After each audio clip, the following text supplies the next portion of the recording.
Chapter 3, Camp Dumbo, June 27, Wednesday. It wasn't easy leaving Rex after spending 4 days bonding with him and watching him get shit-faced every night, but it was time to move on. The 6 of us were very quiet on the flight to Camp Dumbo. No one had the guts to admit it was because we were in mourning for our new boyfriend. We knew we had to be big girls, and we all felt like we had matured beyond our years, parentheses except Hannah, just by traversing to this unknown continent. We were international. We had all turned into plus-size models, and now we were ready to mount elephants. Camp Dumbo was pitched to us as the perfect interim safari sandwiched in between South Africa and Botswana. Here we would be able to ride elephants, play with lions, and feed hyenas. Basically, it was a zoo for slow adults. I sensed there was an issue as soon as we were picked up from our 40-minute plane ride by another white South African named Corbin, whose accent wasn't nearly as charming as Ben's, and whose mouth and lips looked like a cross between a 7-layer dip and a vagina. He was fat, in his 50s, and not fun. He sounded like Crocodile Dundee with a horrifying lisp, and his hair was a thinning, desiccated mullet. He wore a gold necklace with the Star of David on it, and told us he was a Jew for Jesus. He had the worst breath I'd ever smelled in my entire 30s. The fact that we were in an open-air vehicle and I was sitting behind him and could still smell his breath made me want to capture a bumblebee and trap it in his mouth. I pulled the bandana that was wrapped around my head down around my mouth and turned it into a surgical mask. Within minutes of meeting him, he told us that he and his wife had been unable to conceive, and that was why they had decided to start an elephant camp, an obvious alternative for a couple trying unsuccessfully to make a baby. Corbin was like a human calzone, the type of man who would walk around his house in front of his wife wearing nothing but a Hawaiian button-down shirt. I imagined the phone in his house ringing and him running from the kitchen to answer it in nothing but that Hawaiian shirt and a pair of tube socks with his dick swinging around like a ceiling fan, and in one hand holding a tube of Velveeta. The 6 of us exchanged looks of consternation as we set out on a long, flat dirt road with nothing in sight. It was clear from the abominable landscape that we were in a different kind of camp. There were hardly any trees, almost no wildlife, and miles of dirt. When Corbin pointed out a single impala to the right and slowed his Jeep down, we told him to keep going. We're over impalas, I explained. They've turned into deer for us. You don't need to slow down.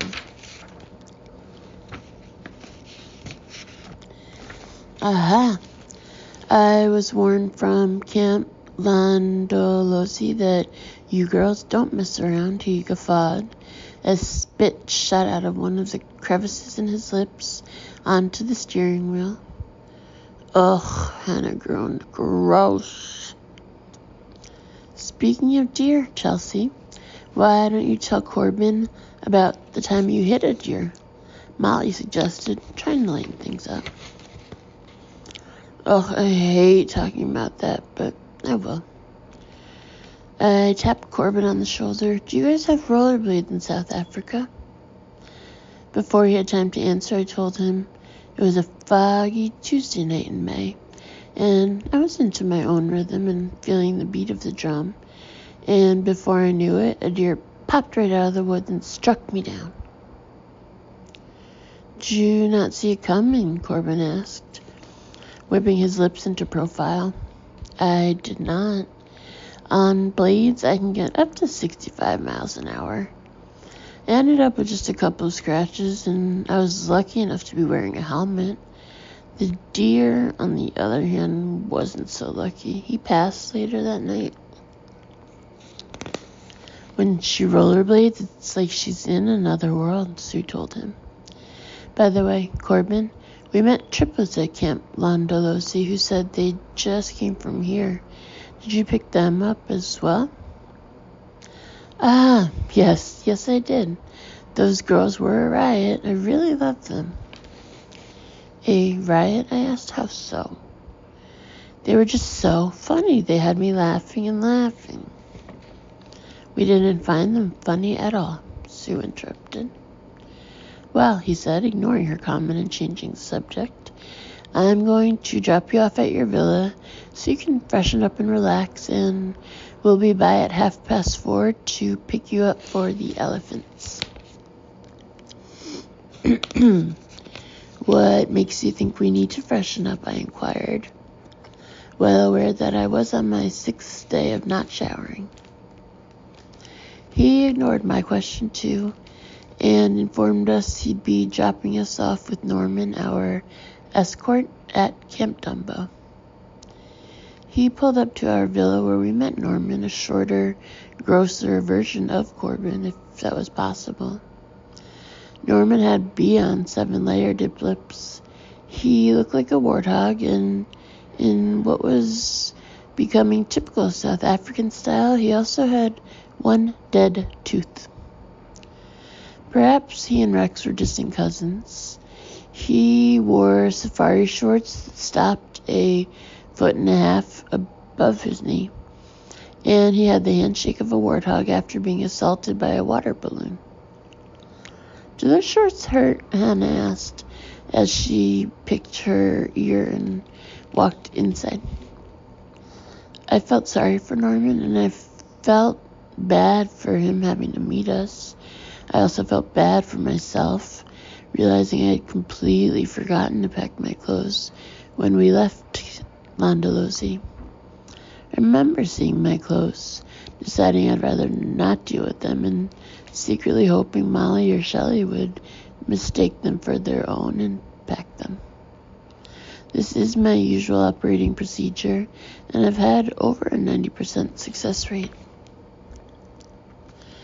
Our villa was covered in mounted elephant heads, antelope tusks, and stuffed hyenas, with elephant dung on the walls, doubling as wallpaper.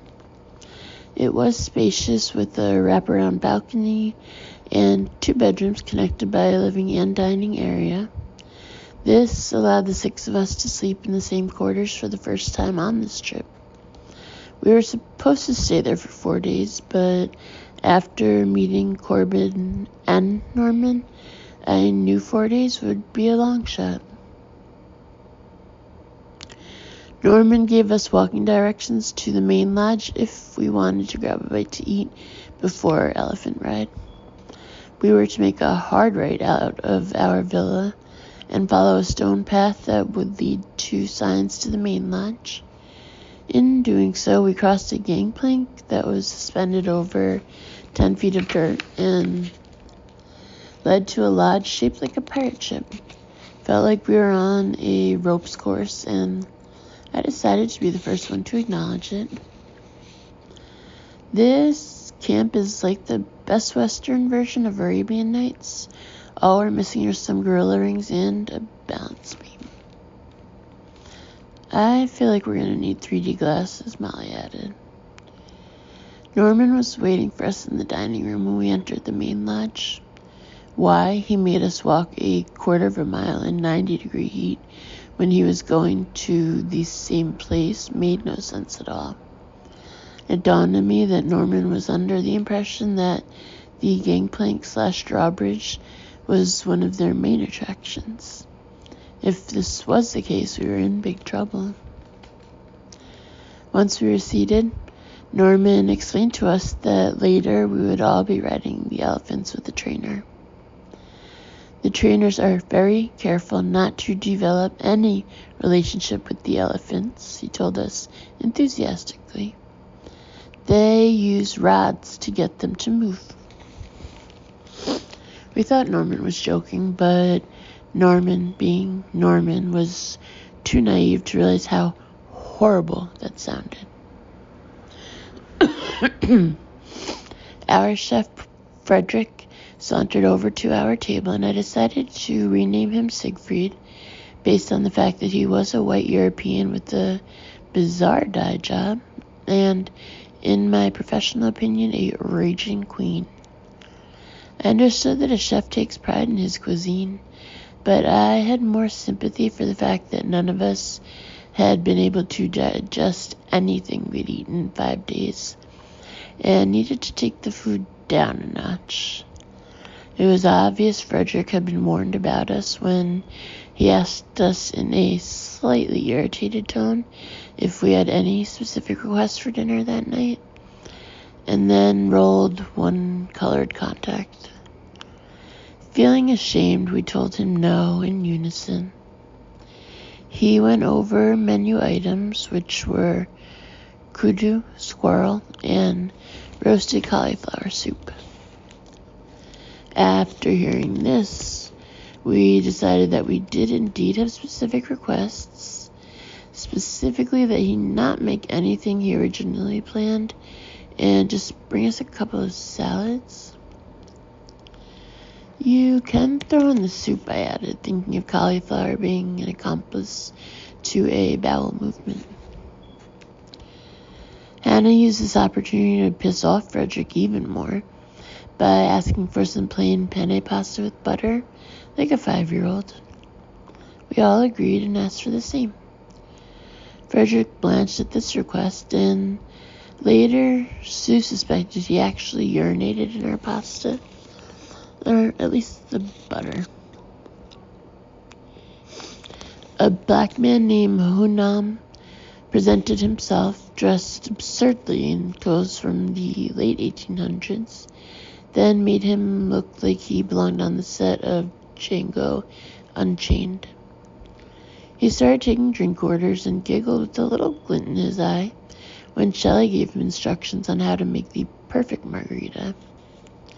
He had a sweet disposition, and I imagine he also hated Frederick, Corbin, and Norman as much as we did. Perhaps we would kidnap Hunam and take him back to the States, where he would take up work as a camera operator on my show. Do you think we're being kept away from the other campers again? Sue asked the group, looking around at the empty dining deck. We just got here. After Frederick was out of hearing range and Shelley had finished the margarita instructions, she uncorked her napkin from the chandelier-sized elephant tusk it had been stuffed in and told Hunam, "If you could just get us some weed, that would be great." Then she turned to us and posited, "Should we only drink and skip the food? I feel pretty backed up." "I should go home," Simone said, looking at the sky. Simone was preoccupied with her impending house move and was starting to feel guilty about being away from her kids such a long time. She planned on coming only on the first leg of the trip, but after the success of Landalosi, she agreed to continue on. None of us wanted her to leave, and we were in top-secret discussions at all times, figuring out how to extend her trip to match ours. I told her it would be fine to leave after the second camp, but never intended to actually let that happen. I'd been in contact with her ex-husband and was facilitating the move with him, but these were iotas of information I didn't feel were necessary to share with her until plans were solidified. I want my sister with me at all times, and it's of no concern to me whether she feels the same way. The soup, pasta, and margaritas came. I placed my margarita on my knee and grimaced in pain in order to garner some sympathy from Simone and get her mind off leaving and back onto me. Then I took a bite of pasta and spit out what tasted like a pine cone. Rosemary, I moaned. I hate rosemary. If I wanted to eat a Christmas tree, I have the resources to do that. Why did no one mention that the food in Africa is so horrible? Shelley asked. And there are no single women anywhere. That's pretty insulting, Shelley, I told her. Simone is sitting right there. It is surprising, Sue chimed in. Safaris are known for their orgies. You're very sexual, Shelley, Molly told her. There should be an iPhone app for when you're on the move, like an Amber Alert. Shelley's in South Africa. She's been drinking for 8 days straight, and she's on the move. Anyone can be a victim. Men, women, dogs. There should be a flashing red dot on maps, like Google Maps that warn people where Shelley is, and to get inside their homes and lock their doors. There's a sexual twister headed in your direction. She could hit ground at any time. Anyone can be a victim. Men, women, dogs. And giraffes, Sue added. Shelley's response to our harassment always involves a sound and no other defense, because she knows that she is a sick woman who happens to have an incredibly high IQ, practice law, and be physically able to do anything I've ever seen any man do. I wouldn't describe her as butch, but she does own a Harley and a boxer dog, and she walks the way real lesbians walk, with her vagina thrust forward, allowing it to always enter a room before she does. I call it the pussy out walk. Do you guys think I may have tripolar disorder? I asked, staring at the fake rocks that enclosed our outdoor dining area. I lost my luggage. This soup tastes like cocaine. And I left my Invisalign at Camp Landalosi. You and your Invisalign, Sue said, exhausted. How many of those have you lost? On this trip or in life, Shelley asked. Why do you even take it out? Sue asked. Aren't you supposed to wear it at all times? No, I just wear it when I sleep. Otherwise, you have to take it out when you eat, and then I have to try to discreetly place it on the dining table or in my bra. Don't you have to clean it? Molly asked. Yes, and that's why I use Polydent, I told her.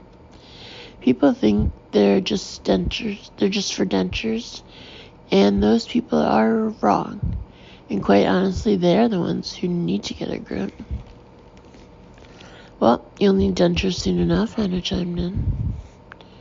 Should we only drink? Shelley passed it to the group again. Ugh, Hannah moaned. The heat is so hot. We left a tip and told one of the staffers to forget lunch and let Hunam know to meet us back at our villa with 2 more pitchers of margaritas. When he reappeared, he not only had the 2 pitchers of margaritas, but he also had close to 10 pounds of marijuana and a pack of American spirits. Our instincts about Hunam were right. Sue began rummaging through our fruit basket in search of an apple. Do you guys think there's a movie theater anywhere nearby, Hannah?